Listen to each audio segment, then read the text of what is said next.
Bye mummy, मैं जा रही हूँ और आने में आज शायद मुझे लेट हो जाएगा। क्यों? क्योंकि आज मेरी डबल शिफ्ट है। बेटा अब तू रात भर बाहर रहने लगी है। मम्मी मैं बाहर थोड़ी रहती हूँ, मैं हॉस्पिटल के अंदर रहती हूँ। और आप ये बात भूलो मत कि मैं एक डॉक्टर हूँ, वहाँ मेरी जरूरत कभी भी किसी को पड़ सकती है। हाँ माना तू डॉक्टर है, पर मेरी तो डॉटर है ना।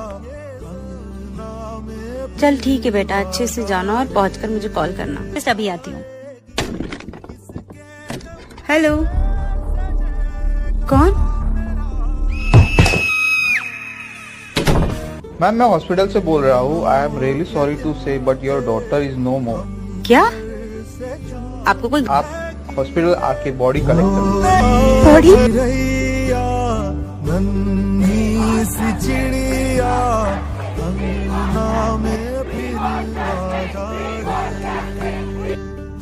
कोई कोई लड़की तो आसानी से घर से बाहर भी नहीं निकल पाती। धोखा ऐसा मिला होता है कि शर्म की वजह से किसी को बता भी नहीं पाती। बात अच्छे से कर ले तो इरादे सही नहीं है, बात ना करे तो एटीट्यूड से भरी हुई है। पैसों पे सिर्फ लड़कियां नहीं मरती, तुम भी मरते हो। हमेशा लड़कियां ही धोखा नहीं देती, खामा खाई बदनाम करते हो। ठीक है, लड़कियों के लिए फॉलोअर्स बढ़ाना आसान है, लेकिन फॉलो तो लड़के ही करते हैं, फिर भी लड़कियां बदनाम है। चाहे साथ में भाई चल रहा हो, लेकिन बॉयफ्रेंड ही समझना है। रात को अकेले घर से बाहर घूमना तो न जाने कितनी लड़कियों का सपना है। वो भी इंसान है, उनके पास भी दिल है। सच में लड़कियों की प्रॉब्लम समझना बहुत मुश्किल है।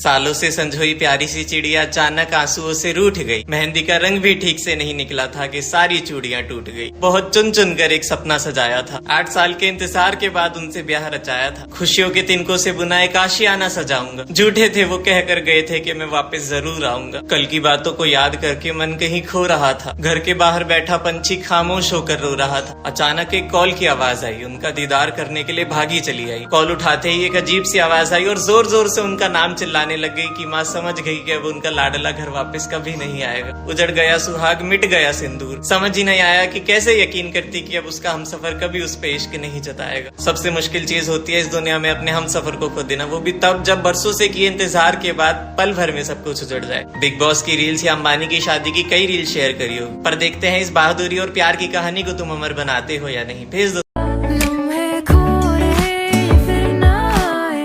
एक लड़का था, लड़की से शादी हो गई। लड़की का पिता अकेला था, मम्मी नहीं थी, उसकी माँ नहीं थी। तो जो बहू आई थी उसने कहा मैं आपके पिताजी की सेवा नहीं कर सकती, इनकी व्यवस्था कहीं और कर दो। लड़की ने बोला अरे तू क्या बोल रही है, मेरा पिता है, मुझे पाला है, पोसा है, बड़ा किया है।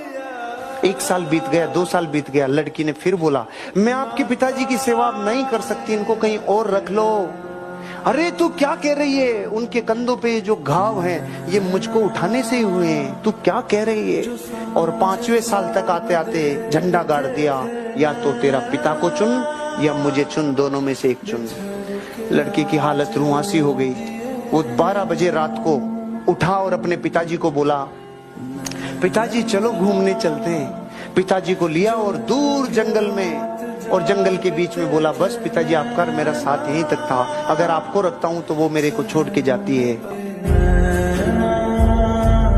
एक रात एक चोर एक घर में घुसा, दरवाजा खोला तो एक बूढ़ी औरत सो रही थी। खटपट की आवाज से उसकी आंखें खुल गईं। चोर घबरा गया, लेकिन बुढ़िया बोली डरो मत बेटा, लगता है किसी मजबूरी के कारण तुम ऐसा काम कर रहे हो। कोई बात नहीं, अलमारी में एक तिजोरी है, उसमें का सारा पैसा और गहना तुम चुपचाप ले जाना, लेकिन पहले मेरे पास आकर बैठो। मैंने अभी अभी एक सपना देखा है, वह सुनकर जरा मुझे उसका मतलब तो बता दो। चोर बुढ़िया की बातों में आ गया और चुपचाप जाकर उसके पास बैठ गया। बुढ़िया ने कहा बेटा मैंने देखा कि मैं एक जंगल में खो गई हूँ। तभी एक कौवा मेरे पास आया और उसने 3 बार जोर जोर से बोला पिंटू पिंटू पिंटू। बस फिर सपना खत्म हो गया और मेरी आंखें खुल गईं। जरा बताओ इसका क्या मतलब हुआ। चोर सोचने लगा। इतने में बुढ़िया का बेटा पिंटू अपना नाम जोर जोर से सुनकर उठ गया और अंदर आकर चोर को जमकर पीटा। बुढ़िया बोली बस करो, अब मत मारो। चोर बोला नहीं नहीं, मुझे और मारो, ताकि मुझे आगे से याद रहे कि मैं एक चोर हूँ, सपनों का मतलब बताने वाला नहीं। एक बूढ़ी औरत 2 लाख रुपए जमा करने बैंक जाती है। मैनेजर ने बुढ़िया से पूछा, इतने पैसे आपके पास कहाँ से आए? बुढ़िया बोली, मैं शर्त लगाती हूँ कि आपको भी शर्त लगानी है। मैनेजर बोला, नहीं। बुढ़िया ने कहा, वैसे भी आप मुझसे शर्त नहीं जीतेंगे। मैनेजर को गुस्सा आया और वह शर्त लगाने के लिए तैयार हो गया। बुढ़िया बोली, शर्त यह है कि कल सुबह 10 बजे मैं आपको 2 थप्पड़ मारूंगी और आपका पूरा शरीर हरा हो जाएगा। अगर ऐसा नहीं हुआ तो मैं आपको 10,000 दूंगी और यदि ऐसा हो गया तो आप मुझे 10,000 रुपए देंगे। मैनेजर सोचा, ऐसा संभव थोड़ी है। उसने शर्त मान ली। अगले दिन बुढ़िया अपने वकील के साथ बैंक पहुंची और शर्त के अनुसार उसने मैनेजर को जोर से 2 थप्पड़ मारे। इतने में वकील दीवार से सिर पीटने लगा। मैनेजर ने बुढ़िया से पूछा, ये आपके वकील को क्या हो गया? बुढ़िया मुस्कुराते हुए बोली, मैंने इससे 20,000 रुपए की शर्त लगाई थी कि आज सुबह ठीक 10 बजे मैं बैंक के मैनेजर को 2 थप्पड़ मारूंगी।